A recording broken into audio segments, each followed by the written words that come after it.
Le brunch familial du premier dimanche de chaque mois, c'était l'œuvre de ma mère. Une tradition qui remontait à 15 ans, née le jour où mon plus jeune frère avait obtenu son diplôme. Chaque mois, on se retrouvait tous au country club, bien habillés, pour jouer notre rôle de famille unie et aimante devant qui voulait bien regarder. Moi, j'avais arrêté d'y aller régulièrement 3 ans plus tôt, juste après avoir vendu mon entreprise de cybersécurité à Microsoft pour 90 millions de dollars. Au début, c'était la transition qui me prenait tout mon temps. Ensuite, c'était mon nouveau projet. Et puis, honnêtement, j'étais simplement fatiguée de jouer la comédie devant des gens qui avaient passé toute mon enfance à me répéter que je ne ferais jamais rien de bien. Mais ce mois-ci, ma grand-mère m'avait demandé de venir.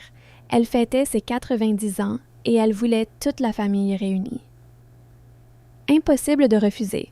Elle était la seule qui avait cru en moi depuis le début, celle qui m'avait aidée à payer mes études quand mes parents répétaient que l'informatique, c'était une perte de temps pour une fille. Je me suis donc présentée en jean et un joli pull au volant de ma Honda de 8 ans d'âge, celle que je gardais tout simplement parce que je n'avais jamais vu l'intérêt de rouler dans une voiture de luxe.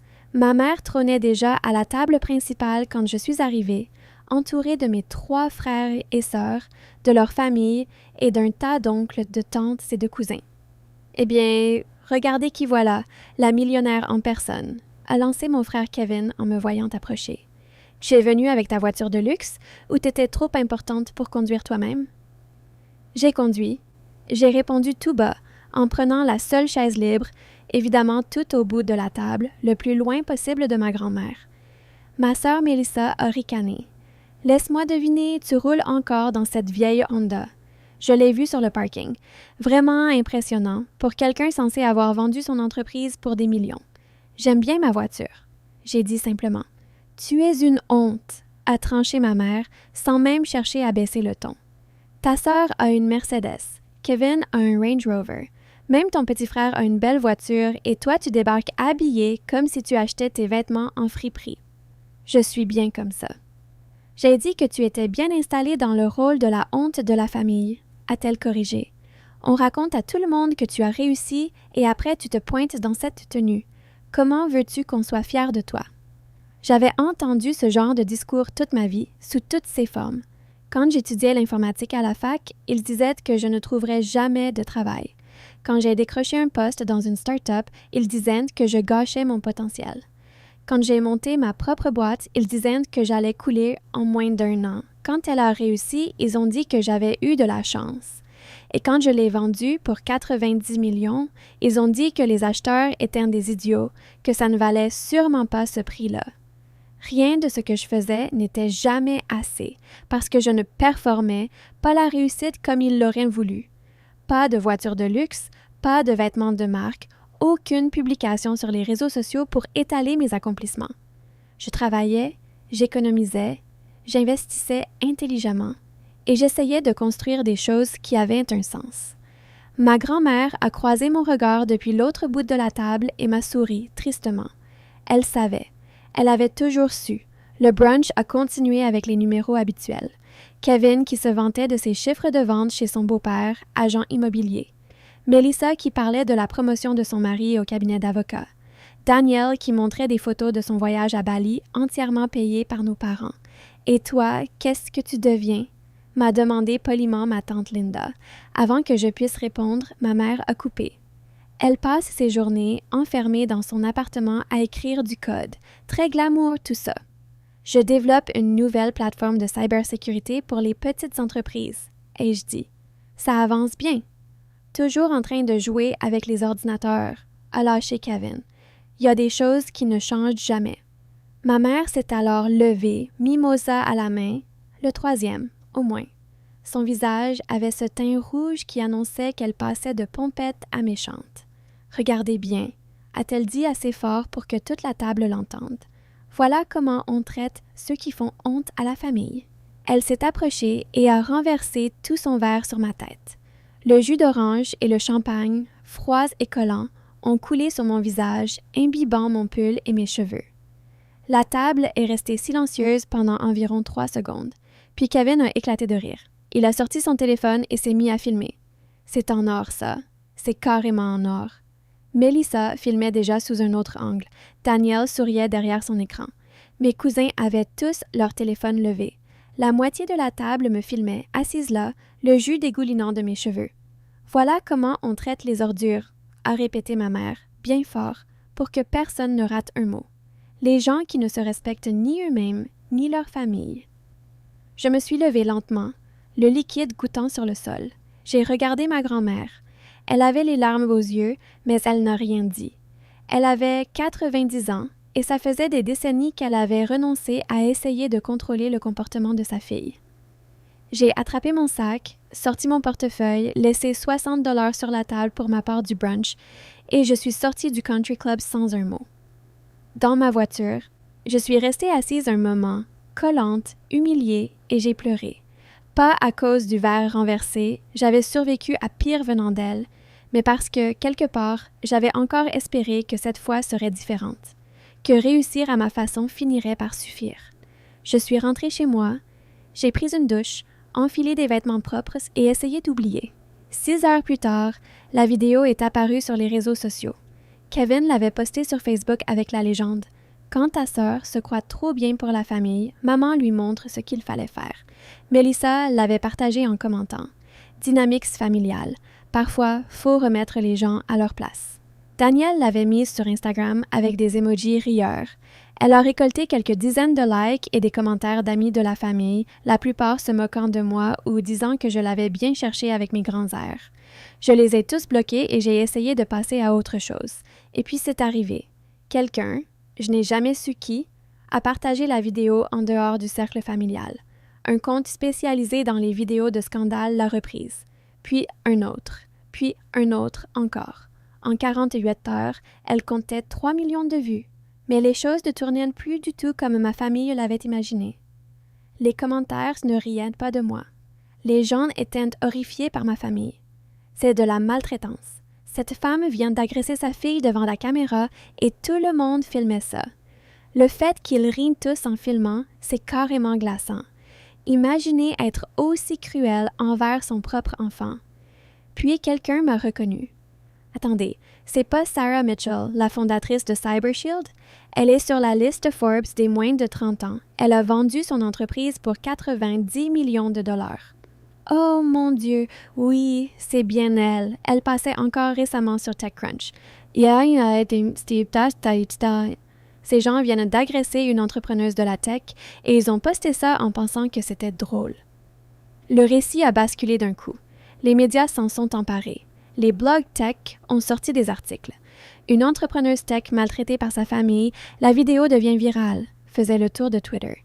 Une famille verse un verre sur une PDG mise en avant par Forbes, atteignait la une de Reddit. Mon téléphone n'arrêtait plus de sonner. Des agences de relations publiques proposaient de gérer la crise. Des journalistes voulaient des interviews. D'autres fondateurs de la tech me contactaient pour me soutenir, partageant parfois leurs propres histoires de familles compliquées. J'ai ignoré la plupart de ces messages, mais j'ai fait publier une déclaration par l'équipe de communication de mon entreprise. J'apprécie les marques de soutien. Il s'agit d'une affaire familiale privée. Je me concentre sur mon travail et j'avance. Les répercussions publiques contre ma famille ont été immédiates et sévères. L'agence immobilière de Kevin a commencé à recevoir des avis négatifs en ligne. Feriez-vous confiance à quelqu'un qui filme sa propre mère en train d'agresser sa sœur?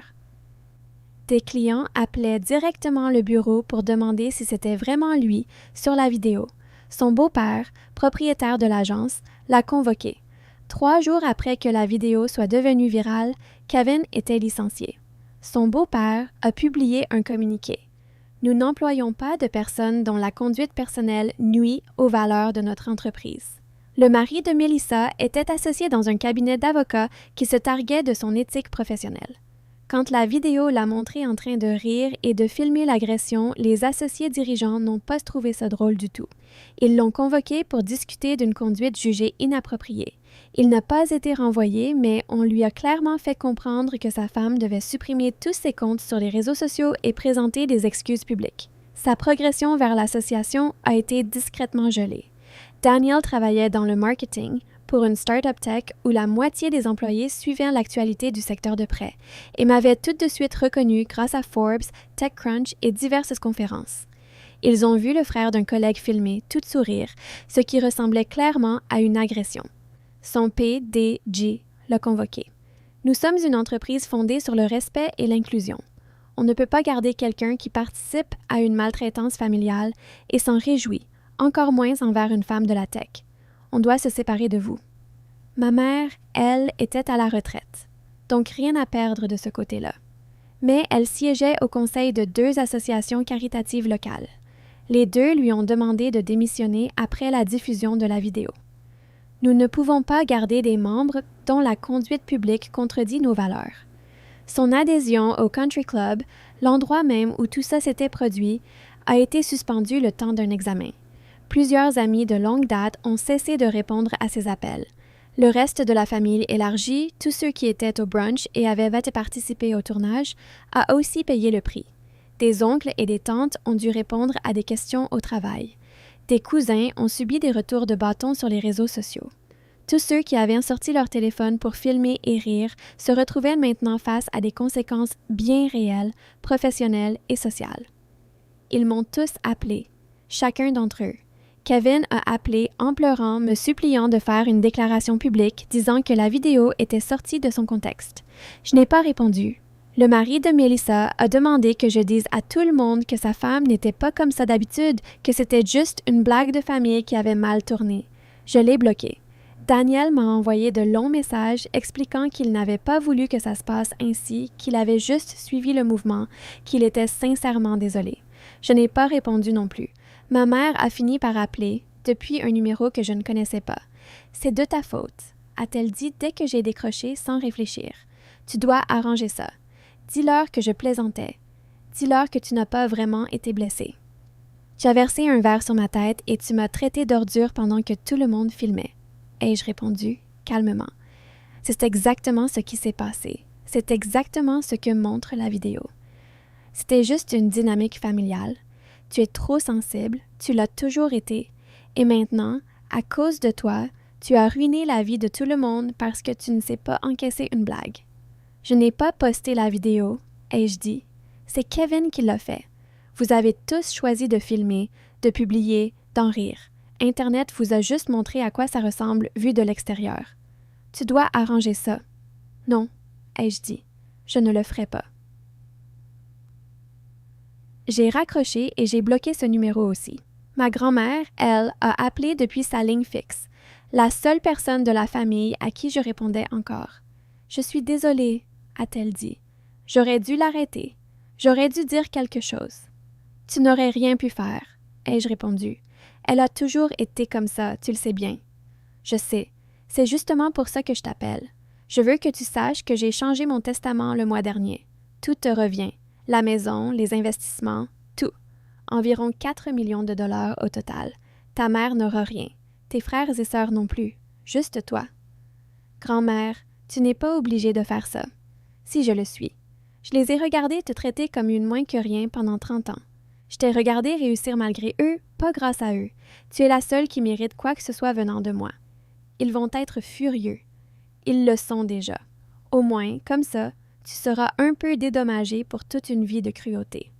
La vidéo a continué à circuler pendant des semaines. Le cycle médiatique est passé à autre chose, mais dans les milieux de la tech, je suis devenue cette femme dont la famille avait versé un verre sur elle. Les réactions du secteur ont été incroyablement solidaires. J'ai reçu des invitations à des conférences, des rendez-vous avec des investisseurs, des propositions de partenariat, tous venant de gens qui avaient vu la vidéo et voulaient me soutenir. Ma nouvelle plateforme de cybersécurité a été lancée 2 mois après l'incident du brunch. Les financements sont venus plus facilement que prévu. Des investisseurs m'ont dit avoir vu la vidéo et avoir été impressionnés par la dignité avec laquelle j'avais géré la situation. Vous n'avez pas riposté? Vous n'en avez pas fait un cirque médiatique. Vous vous êtes juste concentré sur votre travail, m'a dit l'un d'eux. C'est exactement le genre de fondatrice qu'on veut soutenir. L'entreprise a été valorisée à 50 millions de dollars dès son lancement. 6 mois plus tard, on bouclait une levée de série A à 80 millions. J'en détenais 60%. Ma situation professionnelle décollait, mais côté famille, rien ne s'est arrangé. Le mariage de Kevin s'est effondré. Sa femme l'a quitté, emmenant les enfants avec elle, lui reprochant de ne pas les avoir protégés des retombées publiques. Il a fini par emménager chez mes parents. Le mari de Melissa a vu sa nomination comme associé formellement annulée. Il a rejeté la faute sur elle, et leur mariage s'est tendu au point de presque rompre. Daniel, lui, n'a jamais retrouvé de poste dans la tech. La vidéo le suivait partout où il postulait. Il a fini par déménager dans une autre ville pour repartir de zéro. Ma mère, quant à elle, a été peu à peu écartée de son cercle social. La vidéo avait montré à tout le monde qui elle était vraiment, et plus personne n'en voulait. 1 an après l'incident du brunch, ma grand-mère est morte paisiblement dans son sommeil. La lecture du testament s'est déroulée exactement comme elle me l'avait promis. 4 millions de dollars répartis entre la maison, les investissements et l'épargne. Tout pour moi. Ma mère a contesté le testament devant les tribunaux. L'avocat a présenté la vidéo au juge. Votre honneur, cette vidéo, vue plus de 20 millions de fois, montre comment la plaignante a traité sa fille. Le testament de Mme Henderson précise explicitement qu'elle lègue tout à Sarah parce que Sarah était le seul membre de la famille à l'avoir traitée avec un amour et un respect constant. La vidéo confirme ce raisonnement. La contestation a été rejetée. J'ai vendu la maison de ma grand-mère et fait don d'une grande partie de la somme à des organisations qui soutiennent les femmes dans la tech. Le reste, je l'ai placé en investissement et en épargne. Ma famille a cessé tout contact après le règlement du testament. J'ai appris, par des parents éloignés, qu'ils me tenaient responsable de tout, de la viralité de la vidéo, de leurs emplois perdus, de leur mise à l'écart social, de l'héritage qui m'était revenu. Pas une seule fois, ils n'ont reconnu que c'était eux qui avaient filmé la scène, qui l'avaient publiée, qui en avaient ri en la présentant comme un divertissement. Ils ne s'attendaient simplement pas à ce que le monde entier les voie tels que je les voyais, moi, depuis toujours. Aujourd'hui, des années plus tard, je dirige une entreprise florissante, valorisée à plus de 200 millions de dollars. J'ai figuré sur plusieurs listes Forbes. Je prends la parole dans des conférences sur la cybersécurité et l'entrepreneuriat. J'ai construit une vie dont je suis fière, et quelque part, ma famille continue de vivre avec les conséquences d'avoir cru qu'humilier quelqu'un était un divertissement, et que le publier en ligne les ferait bien paraître. Ils voulaient m'humilier. Ils ont fini par montrer au monde entier, sans le vouloir, exactement qui ils étaient. Parfois, la meilleure revanche, c'est simplement de s'écarter et de laisser les gens se révéler eux-mêmes.